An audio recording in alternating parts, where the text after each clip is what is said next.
Live from parts unknown, you're listening to Simon Miller's Pro Wrestling Podcast, the only wrestling podcast on the planet, we think. Sit back, relax, prepare for positivity to run through your veins as Simon Miller gives you your weekly dose of powerful pro wrestling audio. It is Miller Time.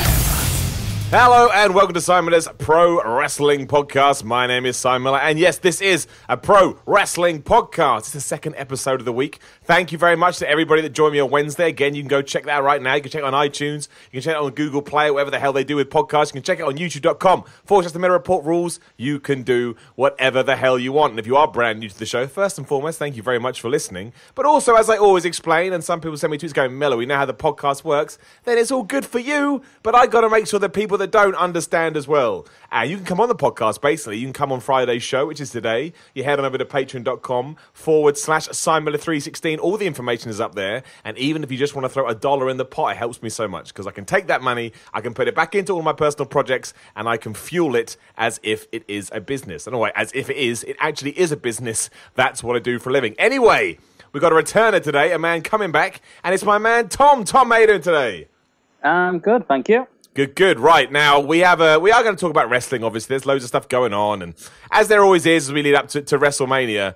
But the thing that I wanted to start about talking, as was brought up by Thomas himself, which I'm looking forward to, because it's something we should be able to come together on, is, Thomas, you are officially training to become a professional wrestler, correct? That is right, yeah. Well, there we go. Right, so, dude, here we need all the information now. We need the basics. When did you start? How has your training been so far? What's the goal? I mean, basically, man, just open your heart and let me know. What how did you fall into this? Because I know firsthand, it's hard, man. It's really, really hard. A year ago, in January, I decided I'm going to lose weight and I'm going to set up a goal in a year. However, a year ago, I was so excited to do it that I went to about maybe 2 or 3 sessions, beginner sessions at NGW in Hull. Realized I was too out of shape and set myself a goal to get fitter. A year later, I came back. And I am so glad I got fitter because I am having an absolute whale of a time. It's hard and it's painful, especially if you do get things wrong, but it is absolutely amazing. You meet new people, have a laugh with people. You get a proper workout in if you enjoy a good workout. And you learn little bits and bobs that you just never even thought of, and you see it in a completely new light. And it's just amazing. If you are interested in wrestling and you kind of want to do something in that, I would strongly recommend going to a wrestling school. I couldn't agree more, man. I couldn't agree. And I think the other thing is, you don't have to turn up to wrestling school because you want to be WWE champion or Ring of Honor champion or AEW champion. It's perfectly acceptable to go to wrestling school and treat it like you would any kind of hobby. Like it can just be what you do on a Thursday night or whatever to get in shape or to meet people. That's perfectly fine. And I think as long as you're honest and open about that with your trainers, they'll get that too. I remember when I started training at, obviously I'd done Al Snow's, but I started going to Knuckle Locks. And the head trainer went around and he asked everybody why they were doing this stuff. And one guy went, look, I enjoy doing it and I enjoy meeting people. And he was like, excellent, great answer. Because it's truth and it's honest. And I think that's the key with most things in life, but especially wrestling training. So how far along are you now, man? And tell me about how your body's holding up, how you're taking the bumps, as good old wrestlers say. Like, have you got any aches and pains? Sort of how long down the road are you? So I started in second week of January because the first week was too close to New Year's, so it wasn't starting. So I've been at it now for, I think it's 3 months maybe. My body is holding up quite happily. Yeah. Covered in bruises. A lot of something people don't think about, just running the ropes. Take your shirt off after you run the ropes, and you'll see some big red scratches down your back. Because no one ever warned you about that. No, it's true, man. Like the first time you hit the rope, it's a lot like anything in wrestling. Like I think the idea of taking a bump has been like it hurts taking a bump, but some people say like it's like a car wreck. It's like I've been in a car wreck. It's really not, man. Car wreck's a lot worse. But there are a bunch of small things, like you say, like when you first, because you don't ever think about what it would feel like to run the ropes. But, you have to build up that almost like film over your body, or like a callus, like a whole body callus, in order to Yeah, in order to start just because it's strange. After a while, you do just start accepting it, but the first time you do it, it's just like, man, that is horrendous. I mean, something as well that you don't think of, just running the ropes. There's a bit of technique that goes into it that you just don't think about. And the first time I ran the ropes, I was just, I think I was showing my girlfriend some wrestling matches, and I think it was Chavo Guerrero. He just randomly hit the ropes, and I was like, that's how I do it. It's weird. It kind of translates. It's not just like, oh, my trainer was really picky kind of thing, or it just how it suits my body. It's like I'm watching people that are literally doing as I'm doing it, and it's something that I would not have spotted, like not having gone to wrestling school. Yeah, no, totally, dude. Like it's running the ropes actually for me was something that I struggled with for a while, still do. I mean, as is always the way when you kind of start doing shows. Obviously, I only did a few before my shoulder injury, but you watch me run the ropes. I run it like I'm a chicken. Like I don't take big strides at all because well, this is what I found anyway. When you start performing sort of in front of a crowd, it's so intimidating and scary, but exciting, and your adrenaline is going that you actually forget some elements of your technique, and you kind of go back to what you're used to, instinctual. And yeah, I was kind of just running like it's really, really bad. I need to work on it, which I'm certainly going to do. How about everything else, dude? Like, what kind of stuff have you learned? And who's training you as well? Obviously, that's always interesting. Sort of, and do you feel like you've progressed a lot as well, or do you kind of feel like you're still in that first stage where you're being told a lot of information, you have to go through it slowly and sort of disseminate each bit? So other things I've learned, let's start from the beginning there. Other things I've learned, like your basics, your lock up, your headlock, your wrist lock, your hammer lock, technical stuff like that.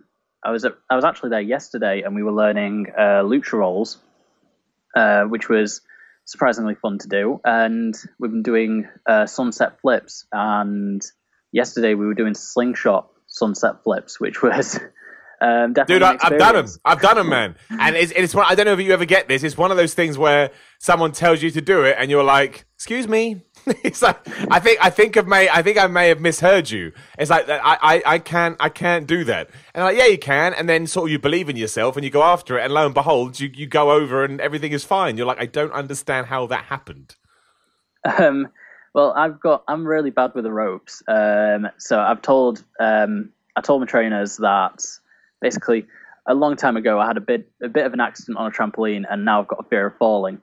So every time I go over the ropes to do anything, even jump over the ropes, I just have that fear that I'm going to go face first into the floor, and I freeze up. So doing a slingshot sunset flip was a big step for me. But I just felt, I don't know why, it's just the sunset flip being there, you feel so comfortable. I didn't get all the way over. The guy I was with did sit on my head. Brilliant. But that's, you're learning this stuff, and hopefully next time I do it, I'll be able to kind of clear him a bit better. But, every week you go, you notice you're getting better. I mean, we also did schoolboys, and I think 2 weeks ago when we first did them, I had to do it at half speed. And this week I just did full speed, just grabbed him, schoolboy, got him into a pin. Perfect. Feels good. Have been happy with it. Feels good as well, right? It does. So yeah, just these little bits. Striking, I'm not gonna lie, I'm really pathetic at. But it'll come in time. Like other than that, just little bits. We've been working on the international as well. I mean, that's it's a basic thing, but it takes a lot out of you, just leaping and hip tossing. I forgot what the name of that was. But all of that stuff, it just takes it out of you, and just when you get to the end of it, I have no idea how people do that and then still end up doing like a 40-minute match. I think that's the other thing that is really interesting. Like, it's amazing how quickly you do blow up and you do kind of get out of breath. And then, yeah, when you do start watching wrestling and you watch someone of sort of, 10, 15-minute plus matches, and you think to yourself, how the hell are they doing this? I mean, you can see they're sort of, not gasping for air, but you can see they're sort of getting worn out. But it's not, they just keep going. And sometimes they don't even look like they're sweating. I remember when sometimes Brock Lesnar wrestled and everybody was like, oh, he's all red and sweating. I'm like, yes, that's what happens. That's what happens to people. You're just used to these incredibly conditioned athletes, and you've gotten used to it. The other thing for me is I'm sure I guess you've done stuff like headlock takeovers, right? Yeah. Yeah, and don't you find it amazing that before you used to watch a headlight takeover on TV, and it was a bit like, you don't really pay. I mean, you don't think it's bad, but you don't really pay any attention to it. And then you watch, you kind of do one yourself. And then I don't know about you, but forever on, I was like, it's the greatest move I've ever seen. Like when you see someone do it really smoothly, you actually start to appreciate how even the small things, especially how people transition stuff together, they're just brilliant. They're just brilliant, incredible. Yeah, like again, pro wrestlers. I don't know. It's just I get a whole new respect and appreciation for all of it. There's a guy at my school. He did a body slam to me, and as soon as I hit the floor, I was like, "Jesus Christ, how is this not a finishing move?" Oh yeah, God. Like it winded me. Yeah, I'm gonna say, did you forget to breathe out? It's a hard lesson to learn, man. That's a hard lesson to learn.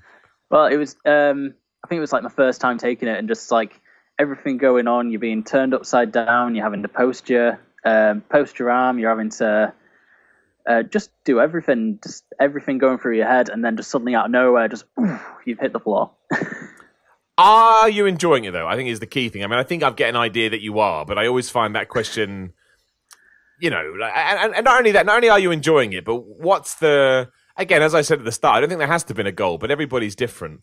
What do you want to do with it now? Well, I am enjoying it. Just like the people, what you're doing. The fact that every single session I've had a laugh, and I do want to take it further. I want to just keep going. I mean, my end goal at the end, like obviously at the end, is to do something. Even like my minimum goal is to just be a jobber and just get squashed in 2 minutes. Even if that happened, I would be happy. I get it, man. And that was my thing. The problem, you may have the problem I had. I always said, like, everyone always said to me, "Simon, what's your goal?" I said, "I just want to do a match. I just want to cross it off." And then I did the match, and it was the greatest thing I've ever done. And I was like, right, that's it. And it became my entire life. Until, unfortunately, yes, I did get injured. But hey ho, it's life. What are you going to do? So I think that may happen to you. I think you may get in there. You may have a match, and that may be. Mate, I thought you were going to say, you might get injured. I was like, thanks. Well, dude, you may do, but I would never wish that on you, of course. Dude, I'll squash you, man. We'll have a match in Defiant. I can just you can just be some guy that comes out and I'll beat you up. But deep down, we'll know. We'll know we've had this conversation and it'll be absolutely beautiful and we'll love it. Go for it. I'll have a word because I didn't tell you who my trainers were. One of my trainers is Nathan Cruz. Oh, wow. I mean, Nathan Cruz. There you go. If I get good enough, I'll go up to Nathan to say, "Simon's agreed to do this. Can you just put a word?" He's got a win over me as well, that mofo. Without wanting to sort of break the fourth wall too much, Nathan Cruz is. I mean, I don't know who's met me. I mean, if you had met him, you may have met the wrestling version. I hope Nathan doesn't mind me saying this, but Nathan Cruz, the man behind the wrestler, is such a giving, smart, nice guy. It's almost ridiculous. Like. When I do get back to it, no matter what happens, I will credit a huge step forward that I made because of everything that he talked to me about beforehand, afterwards, the feedback he gave me, the confidence that he gave me in the ring, how effortless he was when he was in there. Like, he is, I don't know sort of what the general opinion of him as a performer is. I mean, I really don't know in a bad way, just because, I'm sure everybody has their own opinion. But I mean, my point is, I don't want to call him underrated because that may be really unfair. But it certainly seems like you know what I mean? It seems like he's underrated to me. Like he knows what he's doing. He really does. And the fact that, at one point he almost stopped doing this seems crazy to me now because. No matter how far he goes or what he does, he's just a credit to have in the wrestling industry because of how much, if nothing else, he can teach other people. It is nuts. Like it really, really is nuts. What just a good dude he is. I mean, yeah. I mean, you see him at the training when he's like just watching. So what he'll do is he'll take the advanced group and they'll watch them do a match, and him and Matt Myers, the other trainer, they'll sit next to each other at the table, little notepad. And watch the match, and just when you see all the things, so they'll pick up both different things. Like Matt will look at the basics and be like, you baby footing it, you too many footsteps there. This looked rubbish. You didn't connect with the crowd. And then there's Nathan just there, like, oh, if you just looked up like an inch higher, the crowd would have bought it. And it's like he's seeing these little minuscule things, and it's kind of like watching a beautiful mind kind of thing. How just the little tiny things that it's picking up on. Just to make you better. Yeah, I think that's completely fair. completely fair. Like it is those little things as well. It's almost a cliche in wrestling now when people say that it's the little things. But that's because it is. It's true. It is. And I think I'm not saying that I notice it loads now. Of course I don't. I'm still miles behind that kind of curve. But you do start to recognize it more, especially the footsteps. When you may not necessarily be able to sort of manage yourself, but I think there comes a point when you actually start looking at others and you just sort of naturally start thinking, oh, he is taking too many steps. And not because you're judging them, but just in a sense that you understand what they mean. Like, it's probably not something you would have even looked at before, but now it's been laid out for you. It starts to make loads of sense. Yeah, I've seen a few people do it. Although, to be fair, when Matt pointed it out to me, that I was babyfooting it, and he pointed it out like every single week. I think about the third week in, I could see it in myself, and I was like, all right then. And I just focused on like watching the advanced group, just watching the footwork and the lockups and stuff. I wasn't watching the actual lockup. I was just watching the footwork, just trying to take away what I can learn from the bit that I'm really struggling at. But I think it's good to notice that as well, man. Like, the only way you're ever going to get better at those things is if you accept it. You have to be able to, accept your flaws to get better. If you don't do that, arrogance comes before a fall and all that kind of stuff. So certainly, and I know that I've got loads of stuff that I need to work on. But I think that's half the fun as well, right? Like half the fun is learning and is progressing. And I've said this a million times. I'll say it a million times more. If you go to wrestling for a few weeks and you don't like the bumps, you don't like the training, you don't like that, just quit. It doesn't matter. It doesn't make you a loser. I really hate that kind of Instagram mentality of, oh, you couldn't put up with it, so you left. Yeah, that's okay. The most important thing is you gave it a try. But at the same time, you still have to be humble and you still have to be able to look introspectively at yourself and say, okay, I need to do better here and I need to do better there. Have you done anything with promos or anything like that?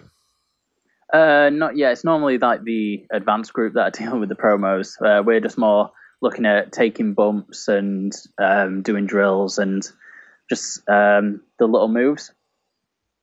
It's not at that point yet. How do you feel about it? Because a lot of people these days especially, and people that have talked to me, say that they actually prefer to focus on the wrestling side and just ignore promos altogether. I'll be the first to say I'm the opposite. I'm a talkative asshole. That's just what I love to do. I get excited when, the idea of getting a promo to me, I guess to some people, I mean, don't get me wrong, it's the same. If somebody offers me a match on any card, I'm over the moon. But, I get excited. If someone said to me, all right, Miller, I'm going to give you a mic and you have to go out in the ring and cut a promo, I'd be like, oh man, yes, this is the dream. Whereas I know a lot of people don't like doing that. Are you intimidated by it, or do you think you'll be okay? Sometimes I think like, oh, I could string together something like that, and then just I'm in the car driving along. I'm like, I don't know, about 30 seconds. That 30 seconds is a long time to just deliver a promo. So, I mean, at the minute when I'm selling, I can't even. I'm going to be honest, it's a flaw of mine. I can't keep selling. I need to focus on that. So, God knows how I'd keep everyone's attention for 30 seconds, 40 seconds of a promo. Well, you learn though, man, isn't it? I think that's the other thing to remember as well, is that much like you learn a headlock and how to transition that into, a wrist lock or whatever, you learn how to put together a promo. Like, it comes more naturally to some people than others, but so does the wrestling itself. Like, I think people seem to forget that. It all depends on what you're intimidated by and what you're naturally good at. But if you work at anything, you can get better at something. It's all about how much you dedicate yourself to it. What's your schedule at the moment with wrestling too? How often do you go? What's your weekly sort of calendar? So what I do is, wrestling wise, I do 3 hours on a Wednesday, and then it's kind of my own stuff up until the next Wednesday. So I'll do 3 hours on a Wednesday there, an hour of football on a Thursday. Sadly, not this week because I'm doing this, and then like Friday, Saturday, Sunday. Gym work or go for a run, and then Monday, Tuesday recovery, and then just reset the cycle. But it's only one day there. The rest of the time, you've got to kind of work on yourself.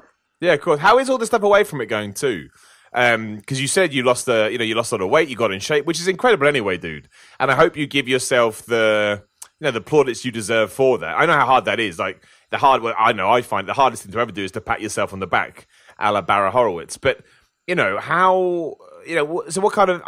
I don't mean this as a direct question as I mean it, but when I say what kind of shape are you in now, I mean for wrestling. And yeah, so how do you feel about all that kind of stuff? So I would say I'm kind of average build at the minute. Although someone might look at me and disagree with that. But yeah, I'm slowly getting stronger and whatnot. Like I've signed up for a half marathon. Wow, dude, that's tough, man. Yeah, to up my fitness a bit. I've started a burpee challenge with a few people at work, where every day you increase your amount of burpees by 1. That sounds like the worst thing I've ever heard in my life. I've got a personal trainer that I see on Sundays for an hour. So like probably every week, I'm slowly getting better. I'm slowly getting stronger, because I'm going to be honest, I had no upper body strength at all this time last year. So the fact that I have got some now, and that I can just get through the warm up at training, just kind of speaks to itself of how much I've improved. Yeah. I mean, I'm not gonna lie, my arms are also lacking a lot. And I'm saying that to you, so mine are basically toothpicks compared to you. Nah, dude, that's not. I mean, it's not how it works, man. Because it's all about, it's all relative, isn't it? And your focus should be. I mean, how much weight did you lose, if you don't mind? I think we talked about this before, but remind me. So last year I lost 35 pounds. This year I've gained 9, but that's like muscle mass. Exactly. So for people listening, 35 pounds is around about 2.5 stone. So when I say it's all relative, what I mean is, man, you shouldn't be putting yourself down because of what you deem to be, negative. You should be putting yourself over for, smashing the gym and losing 2.5 stone. I imagine that took an incredible amount of effort on your end. It did. I changed my diet up quite a bit, varied it up a fair bit, and like my friend got me into watching bits of CrossFit. Obviously not strong enough to do CrossFit, but I got to take little bits away from it, little fun bits to do, like wall balls and etc. And it just varied up my gym routine. What did you do with your diet? I know we're kind of veering off course here, but hey, wrestling and diet and bodybuilding, they all tie in, like they are. And I know sometimes people like me talking about it as well, like, because I find it fascinating, because I know people that have lost weight because they cut out fizzy drinks, they cut out beer. They just realized that, woke up one day and actually figured out what sugar was. I don't mean that in a bad way. A lot of people don't. I've got a friend, I won't name his name because that'd be mean, but he didn't. I mean, this is a bit silly, but he didn't realize that sugar was carbohydrates, and he thought he was on a sugar diet, and he was putting sugar in his coffee. And I just it's a long time ago. I just casually brought him up and went, "Oh, I thought you were on a." He goes, "Oh yeah." I'm like, "Dude, you're putting sugar in your tea." He didn't know, and you can laugh at that, but if people don't know, they don't know. So, what kind of things did you cut out, or was it more a case of, again, another fine way to do it, just smashing cardio until you want to stab yourself in the face? No, sadly, it went to that extreme. So, like, for about maybe 2 months, I cut out all meat, or the majority of meat, and switched to Quorn because of the calorie versus protein content in that. I then varied it up to, for example, we had more soups for a few months. Maybe had a bigger breakfast, so less lunch for another couple of months. So every couple of months I varied it up. I even went on a milkshake diet, where you put the powder in the water, you shake it, and meal replacement. Did that for a month or so, which I will never do again. At the minute, I'm doing 6 months of the year with no fizzy drinks, and 6 months with fizzy drinks, because to kind of weed myself off of them. I don't drink at all, by the way. So no calories from that, so that's a good thing as well. But yeah, I constantly just kept varying up the diet, and just what I had. Sometimes I'd give myself the rare little treat as well. At the minute, I'd have a handful of cashew nuts just for the healthy fats. And every week, whenever I've had like a hard workout and my muscles are aching, I'll have a 50-gram protein shake, just to kind of jolt it up. And the other month, actually, I had that cottage cheese protein shake that you suggested. You beat me up. You beat me to it, dude. I was going to bring this up before we transitioned, but you go, man. You brought it up. You go, my friend. Yeah. So, in case anyone missed it, so you were on about the weird protein shakes, and you mentioned that you did one with cottage cheese, I thought that sounds weird, and I'm always I'm always up for a bit of a lark. So, in one of your Ask Miller Anythings, I asked you what the proportions were because me and my friend were interested in doing it. My friend has not done it yet. I think when I described it to him, he got a bit put off. But I said I'd bring it into work, and it just kind of solidified by the time I'd bring it to work. So, but what it was just 2 scoops of this protein powder that I had, which came up to 50 grams of protein. Half a tub. I only did half because I'm a wuss. Half a tub of cottage cheese. I don't think there was anything else. It was just milk. Milk up to the top of this bullet blender cup. Put it in the blender. Blend it up. And then drank it and hated myself for it. I think it's all right. It was nice. It did taste just like a normal protein shake, but it was so thick.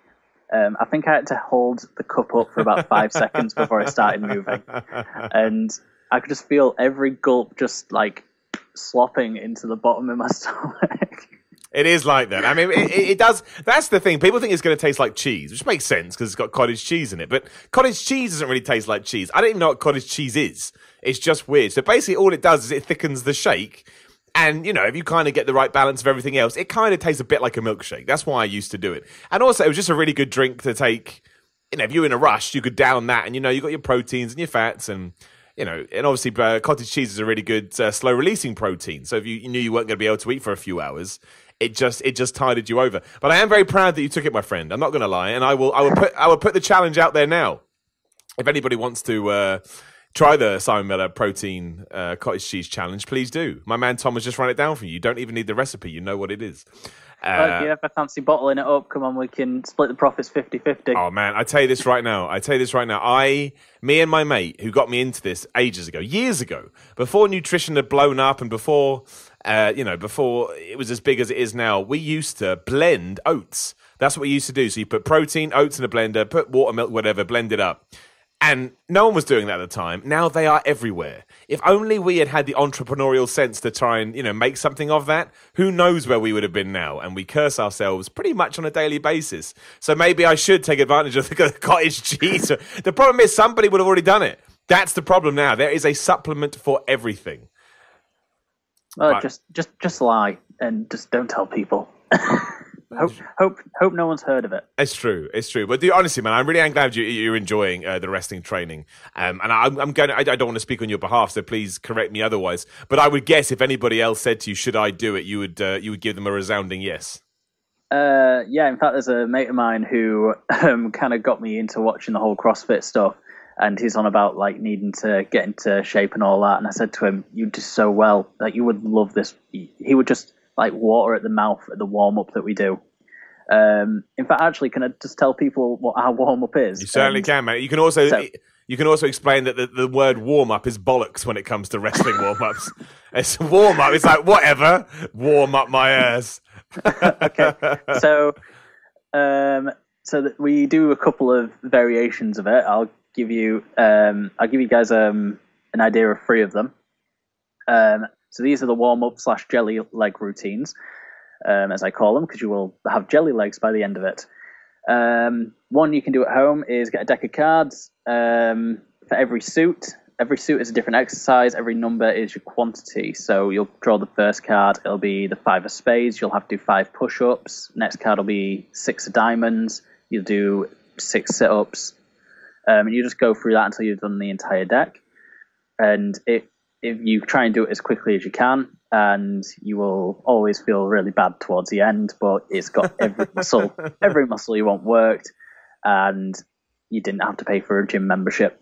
And that normally takes about the first half an hour. So you've got another 2.5 hours after that. Yeah. Go on. No, I was just going to say, and you mentioned it there, the good thing about having... going to wrestling training and them giving that to you is that you do kind. I mean, it's always better to go to the gym as well, but you do get such a good workout. If you don't want to, they kind of push you with body exercises, so you'll be working muscles, you'll be doing cardio. It is a really good balanced workout.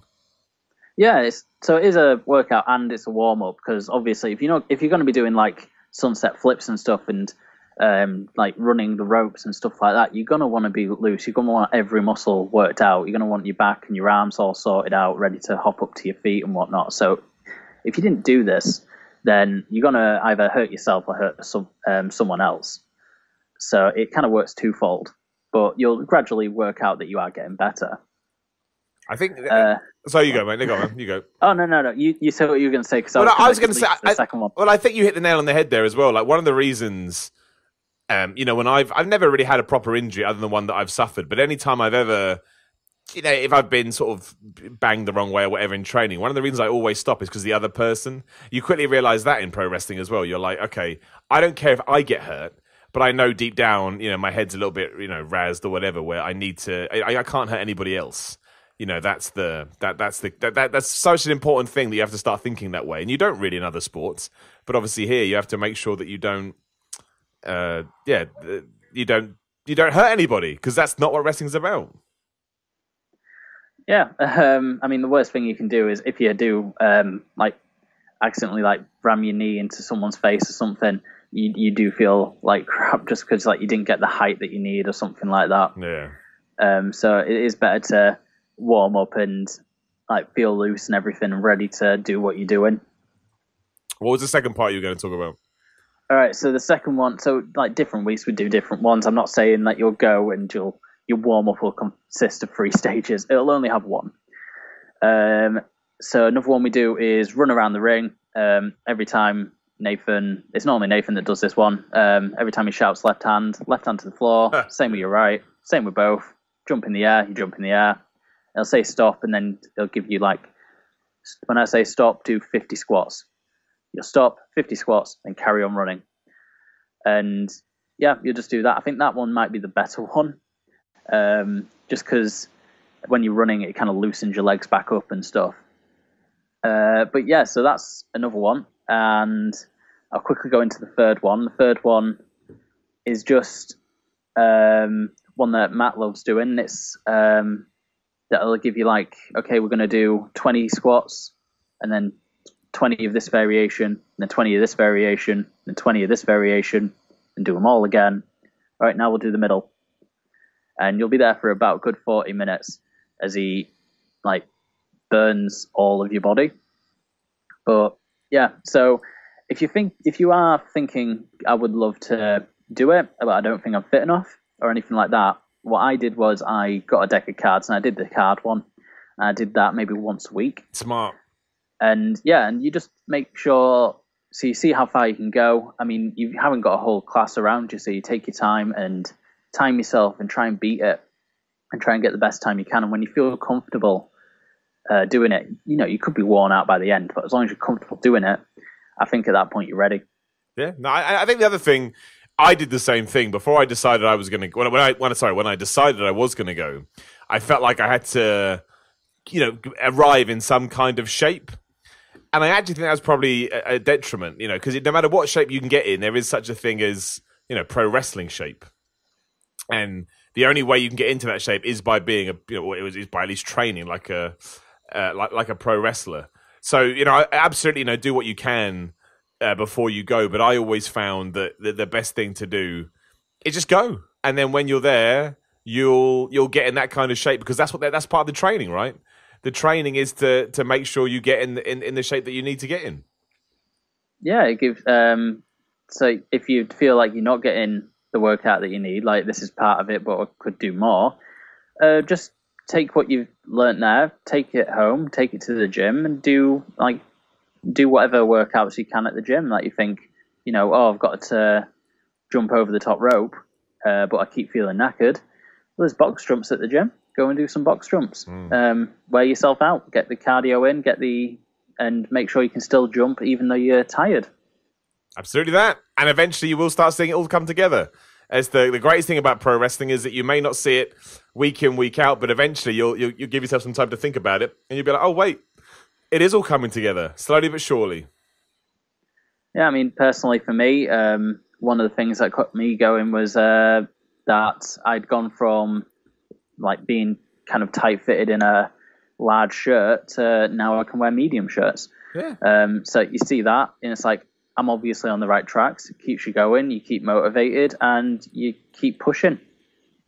That's what it's all about, man. That is what it's all about. And I think the fact that your journey started, you know, with you losing all that weight to begin with, I think it's badass, man. I think, without wanting to sound like your dad, you should be very proud of yourself, dude. I think it takes a lot of moxie and focus. Thanks. I don't think my dad's ever said moxie, but okay. No one says moxie but me. I just want to keep that era alive. Never let it die. Never let it die. Dude, before we do move on to any other sort of bits of this happening, is there anything else you want to mention when it comes to pro wrestling training? Not that I can think of. Obviously, be respectful if you do go. Shake everyone's hands, although everyone will just walk up to you and go to shake your hand anyway and introduce themselves.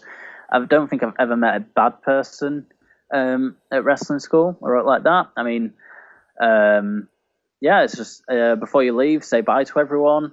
I mean, everyone there is so nice. I was hugging people within about 3 weeks. Instead of handshakes, people were just going up for hugs after about 3 weeks. Everyone just, you know, where I am, they're pretty chill and very respectful. Like, you get on with everyone. I don't think I've got a bad word really to say about anyone there. No, on the subject as well of sort of like wrestling etiquette too. I know some people have said to me in the past that they're shy, like they are intrinsically shy and they struggle to do stuff with that. That's okay. Like, you know, people at wrestling understand that you'll give off that vibe.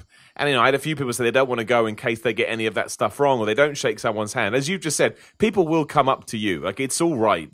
Yeah, you don't let that intimidate you anymore. Like, no one, especially in a training environment, is going to, you know, drag you over the coals because you didn't shake their hand. As long as they can tell it comes from a place of where you're just a bit of an introvert. That's cool. That's cool. You should still be allowed to go. And as Thomas has just said, in a few weeks you'll warm up, you'll know everybody, and you can just act like you're at home and act like you're with a bunch of friends.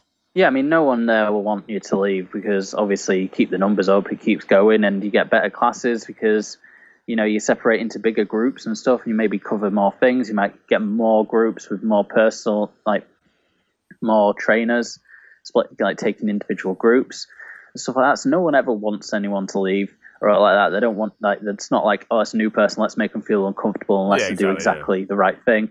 They'll embrace you with open arms and like, so proud of you for wanting to try this. Go on, give it a go. Let's see what you got. Yeah, exactly. So don't worry about stuff like that. It's all, you know, at the end of the day, it's done for you. And if you start going up the chain, and sure, if you get to bigger companies, then there are certain rules you have to follow. But that's the same with any job. You know, you wouldn't walk into a bank and not do certain things. And the same with pro wrestling. But certainly don't go because you don't think you're fit enough, or you don't think you have a big enough personality, or you're shy. All of those things will help just by putting yourself out there. And again, as I always like to stress, don't worry about it if you go and then realize it's not for you. That's fine as well. There's nothing wrong with something crossing off your list and going and trying something else. The cool thing is that you went to try it. And you may be like Thomas, that Thomas has embraced it, and now who knows where he's going to end up. Well, apparently getting squashed to me on a Defiant Wrestling show. But still, whoever thought that would happen? I still don't think it will happen. I'll probably do the job, let's face it. That's probably what will happen. But I think it's really cool, man. I think it's a really, really cool story, and I really appreciate you coming on here and talking about it. I mean, because I like talking about it too. Like, it's such a strange thing when you look back on it, especially now as we sit and do it, that I remember the intimidation, the worry, can I actually do this? What am I doing? And now you sit here and it's still there, especially for me, a little bit, because eventually I'm going to get to go back once my shoulder actually eventually calms down after this nightmare. And it would take... Sorry, I just remembered something when you were on about all that stuff there.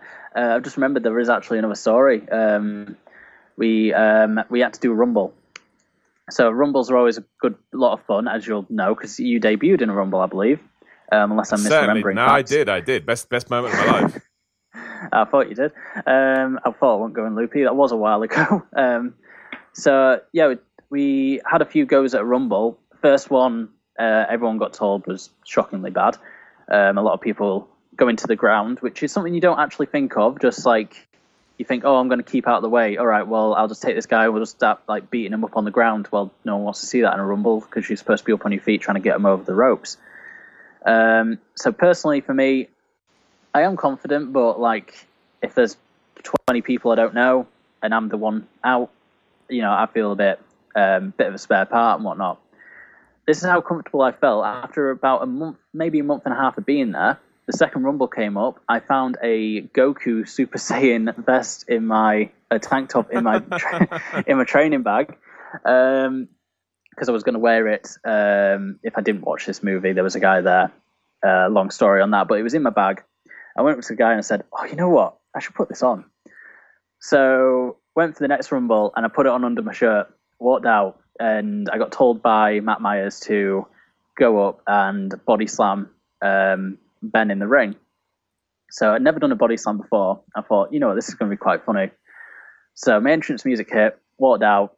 Very little reaction to me walking out. I look at myself, I'm too weedy. And I take off my top and underneath got Goku tank top. And I just start screaming like I'm charging up to go Super Saiyan and then run into the ring and start delivering some body slams. Brilliant. And I just got such a pop and such a rush from it. And say I'd only been there for a month and a half. That's how comfortable I felt. You feel so comfortable so quickly there.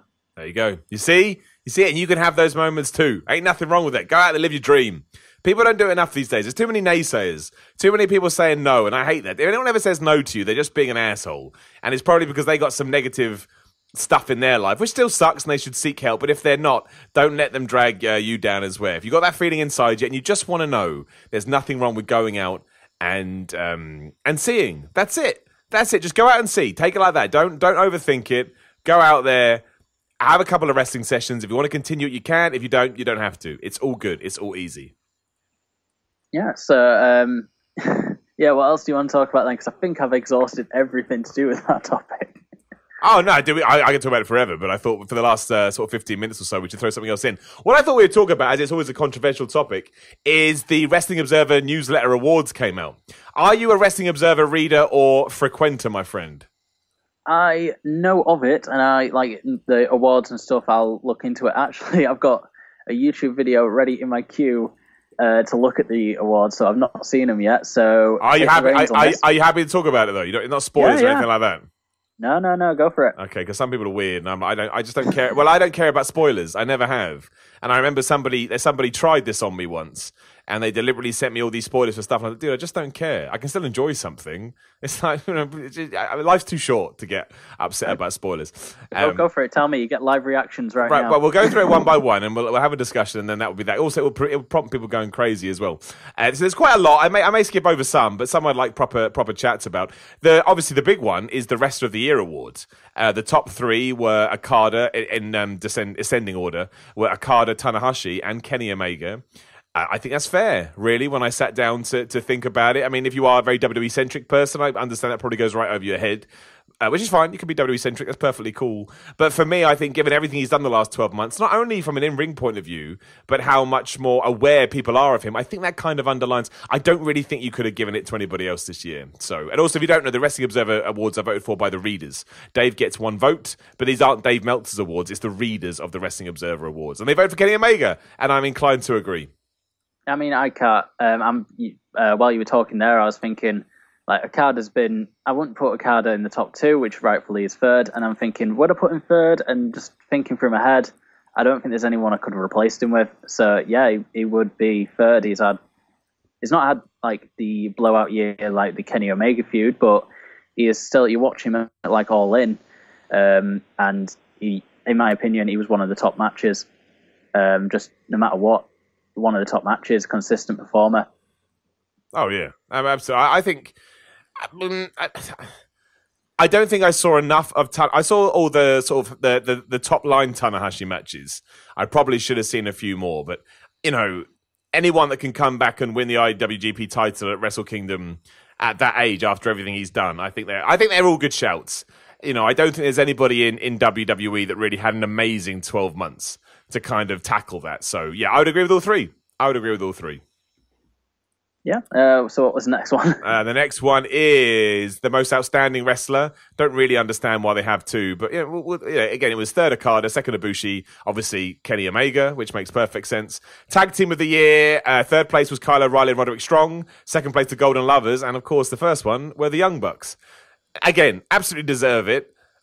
I probably would have put the Usos in there, but I think the problem with that is that WWE, hopefully that's changing as we talk. WWE doesn't push the tag teams as much as New Japan do.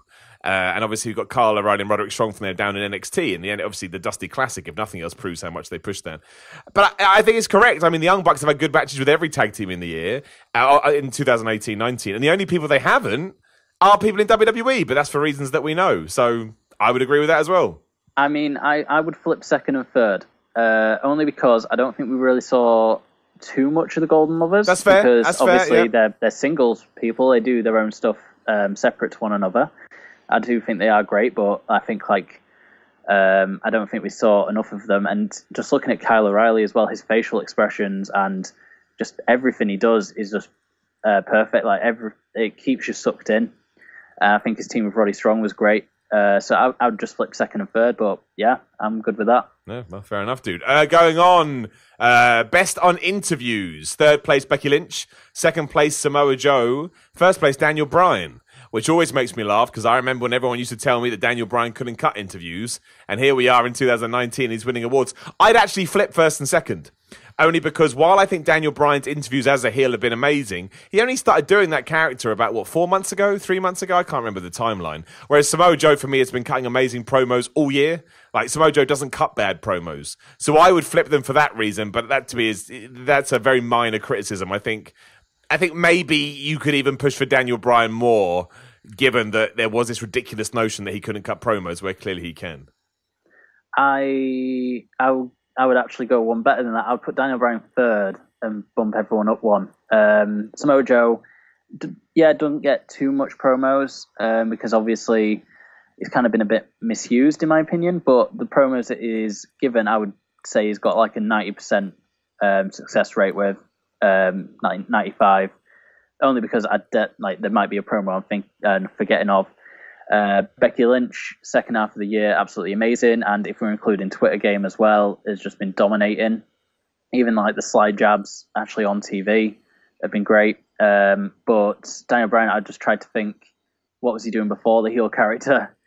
And, oh God, yeah, it was Big Cass. I can't remember a good thing about that, really. Big Cass, eh? We all forgot about Big Cass quickly. We would all have forgotten about Enzo too, but he keeps... He's never going to go away. So he did a shoot interview recently, and I just don't want to watch it, and I don't know why, but I have no interest in watching it at all. I saw that he praised Dusty Rhodes, but other than that, I didn't really have any interest. No, it's not. Just yeah. Anyway, let's move on.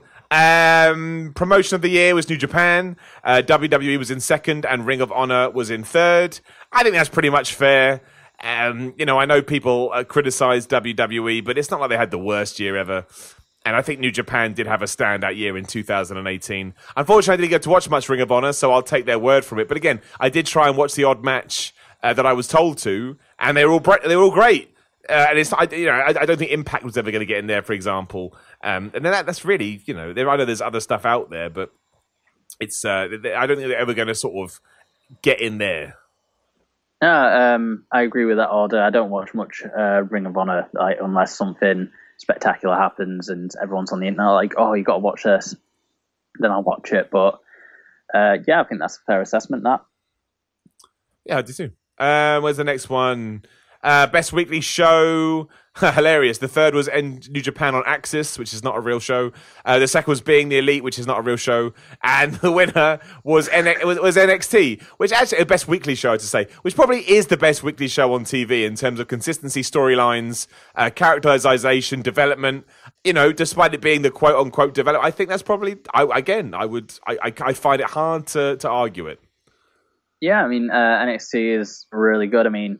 It's kind of a situation where you're forced into long-term booking because they film so many weeks in advance, which kind of proves long-term booking does work.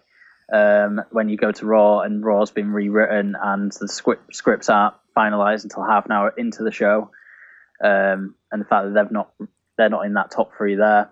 But the show that's forced into like long storylines. I mean, fair enough. Sometimes it goes a bit wrong, like when Aleister Black got injured just before one of the takeovers, but they worked it out.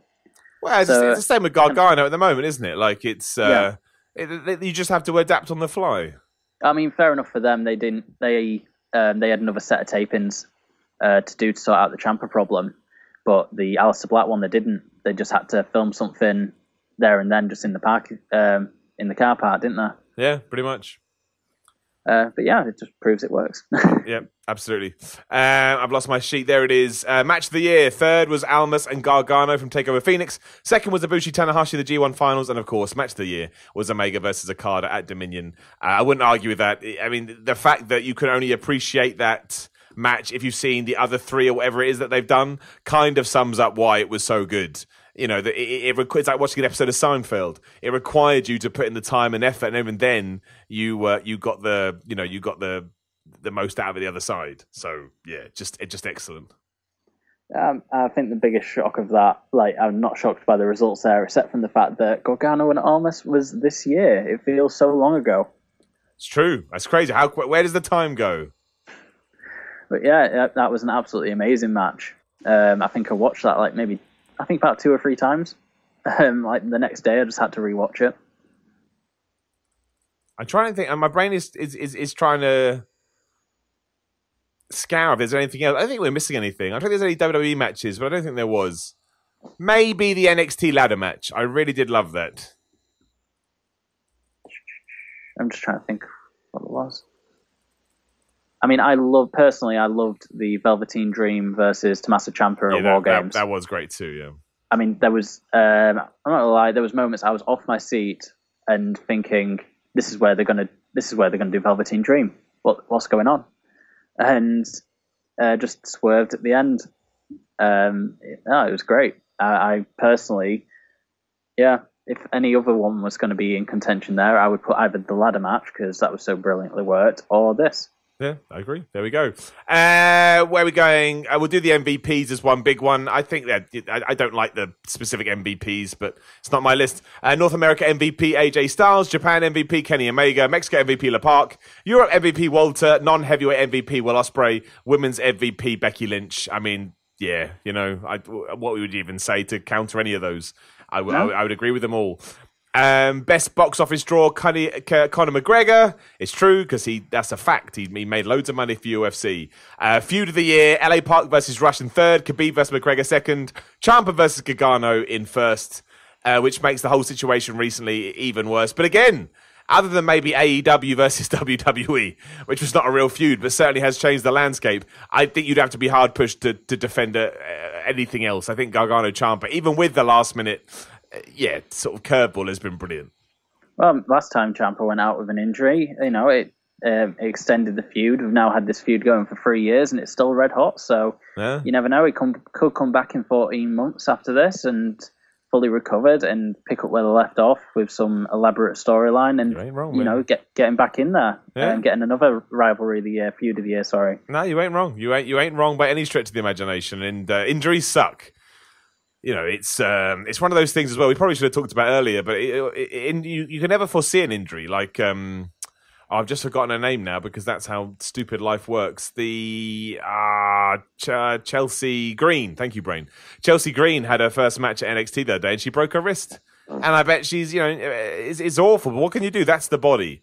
You never know what way it's going to bend and break, and especially when you're putting it in an environment like pro wrestling. And some of the people my point being, some people just jump all over that shit. Like, bro, come on, man. Think about these things. Good for her, though. She finished the match and still won. So. Yeah, exactly. And I think people forget they're just human beings under there. Most improved, Hangman Page. Most charismatic, Naito. The Bryan Danielson Award for Best Technical Wrestler went to Zack Sabre Jr. Daniel Bryan was in second, which is hilarious. But he didn't really have that many technical matches, did he? He had that one against AJ Styles, but otherwise he was involved obviously with Brock Lesnar, and like you said, I can't even remember what he was doing before he turned heel now. So, I don't really... The fact that he's in there alone, I think, is more of a nod than anything else. Right now, the best technical wrestler in the world is Zack Sabre Jr., and I don't think that would change for a while, personally. No, even like he's just. It's so weird to say. He's so bendy that he comes up with just all these different moves it's crazy. that you never once thought of. Absolutely crazy. Like that's the thing. He's not only technical, he's innovative with it as well. But I won't say Daniel Bryan has been that technical, especially since he's turned heel. It's more nice, more like demented, stomping on your head kind of stuff. Yeah, it is. So I think it makes sense. I just like that he's in second. It made me laugh. Best brawler, Tomohiro Ishii. Best flying wrestler, Will Ospreay. Most overrated, Baron Corbin.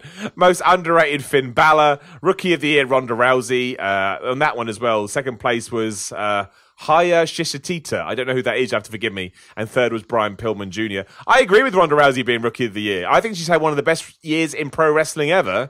And I will stand by that even when crazy people on the internet yell at me. Like, you may like her, you may hate her. But I think she's done great. I really, really do. I don't see how they could have done it any better, if I'm honest. Yeah, sorry. There was one you've read out in that list then. And I was going to say something. I was waiting for you to finish it. It's just flopped out of my head. What was it you said again? Most underrated Finn Balor, most overrated Baron Corbin, best flying. That was it. Just how rated must Baron Corbin be to be overrated? Well, that's true. I mean, I do enjoy Baron Corbin. I think he's used in the wrong position at the moment. Although he is getting screen time, which is proven to be quite a difficult thing. Like Apollo Crews has got all the talent, no screen time. But yeah, just the moves like the deep six and that running around the corner when he's Irish whipped into the corner, run back into the ring, clothesline. I think he is good, but I wouldn't say he's overrated. So the fact he's overrated kind of shows just how lowly rated people think he is. I think that's more of a you're on my TV too much. They see it. I'd say overexposed, I would say. Go away, Heat. Yeah. I would say overexposed as opposed to overrated, but never mind. Best non-wrestler, Paul Heyman. Best TV announcer, Kevin Kelly. Worst TV announcer, Jonathan Coachman. Interestingly, second was Michael Cole and third was Renee Young. I was going to say I'm surprised Renee Young's not in there. Like I do enjoy Renee Young, but just I don't know if it's the stuff she's been given through the headset or what. It's just it's not contributing to a thing. I think they're all just screwed by the production. You know, that's what can you do, right? Also, with the best ones, where did Mauro Ranallo come? Did he come second? Best. Where am I looking? I can't find it now. Of course, I can't. Yes, best TV announcer, Kevin Kelly first, Mauro Ranallo second, Nigel McGuinness third. Yeah, I agree with that. Sorry, I just wanted to check that he was second at least. It's all good. Best major wrestling show was New Japan Dominion. But worst race, you can guess this. What do you think the worst major wrestling show of last year was? Great Balls of Fire? No, it was WWE Crown Jewel. Oh, God. Fair. I think it's fair. Best wrestling maneuver, the one winged angel. I think that no one's ever kicked out of it, so you've got to give shout-outs to that one. Most disgusting promotional tactic was WWE Saudi Arabia relationship. Worst TV show was Raw, hilarious. I don't think Raw is the worst. Well, we don't need to talk about it. Worst match of the year, DX versus Brothers Destruction of the Crown Jewel. Worst feud of the year, Bayley versus Banks. Agreed, because it never took place. Worst promotion of the year, WWE, who also came second in best promotion of the year. Just saying. So that kind of sums up the thing. Best Booker Gado, promoter of the year, Kadani, best gimmick, Velveteen Dream, worst gimmick, Constable Corin, best book, Eggshells, don't know what it is, and best documentary, Andre the Giant. There it is! Wrestling Observer Awards, I'm sure we'll be arguing about until at least 6 weeks' time. Very interesting ones there, especially towards the end. I like it. I think the thing, I've always said this with Wrestling Observer, is that it's just a guy's opinion. And Dave Meltzer's opinion certainly does carry weight because he's been doing it so long and he's a wrestling historian and he's built up that reputation and that reputation should be respected to a point. But at the end of the day, it's just a guy. And that's all you have to see it as. It's just a guy talking. That's that. Easy peasy. Yeah, I mean, it's not like he gives himself like 100 votes in this or like that. It's one guy, he gets one vote. Yeah, exactly. Well, hey, that's the internet for you. It's all good. Such is life. And on that note, we will end it controversially. I'm sure loads of people are going, what? And it's like, it's all right, man. It's all good. Don't worry about it. Thomas, thank you so much for coming on, man. I really enjoyed that chat. I felt like it was something different for the podcast. And, hopefully it's inspired some people to boot at the same time. Yeah, no problem. I hope so. I hope people get at least interested and even look it up, or just think, that's an interesting way to get fit, doing that card game thing. Anything to really help anyone. And where are you training again, in case anybody's in the area and they want to go down there? Yeah, it's in Hull at Eastmount Recreation Centre. It's for New Generation Wrestling. They've got a proving ground show there in July. I think it's the 13th of July. There's going to be a proving ground show. It's just got like people coming up from the academy and a few people from roundabouts. There's a few people that show up for Defiant as well that are going to be, that were there at the last one. So they're possibly going to be there this time. And if you want to see what you could become, most of the people there have come through the development process. So you could just look at that. There's people that have been there for only a few years, and they are still in the show. So just go, have a look, think, this is amazing, sign up. There you go. Kapow. Right there. Do it. Thomas, where can people find you on Twitter as well? So I don't have Twitter, but on Instagram, I'm at Callum Rever, which is my a wrestling name I made up when I was very young for the bad guy that I was against, and ended up liking him more. Don't worry about it, dude. I put 316 at the end of my Twitter name. I didn't know what my future was, and here I am, and there ain't no going back. But yeah, so you can follow me on there. I normally just put up workout stuff on there, just anything I find, and just film in the gym. Do it. Go follow Thomas. You can follow me too at Simon316 Instagram. Make sure you go over to youtube.com/Simon316, and you can watch these podcasts as well. And again, patreon.com/Simon316 if you do want to come on the podcast, or if you do want to support the podcast. It really is very important, and I really do appreciate it. Tom, thank you again for your time. That was brilliant. I enjoyed it. No problem. I hope to be brought back on again. Hell yeah, you will, man. Especially when you have your first match. You've been dragged back on. And in the meantime, we'll be back next Wednesday, 1 p.m. GMT, live on the YouTube channel. Please do come along and join in if you can. It's always fun doing it live and getting to interact with people in the chat. But in the meantime, if you are listening to this on Friday, have a great day. Have a great weekend. Make sure you tune into Defiant tomorrow as well. Defiant have a little pay-per-view. Not going to give too much away, but you may want to watch it.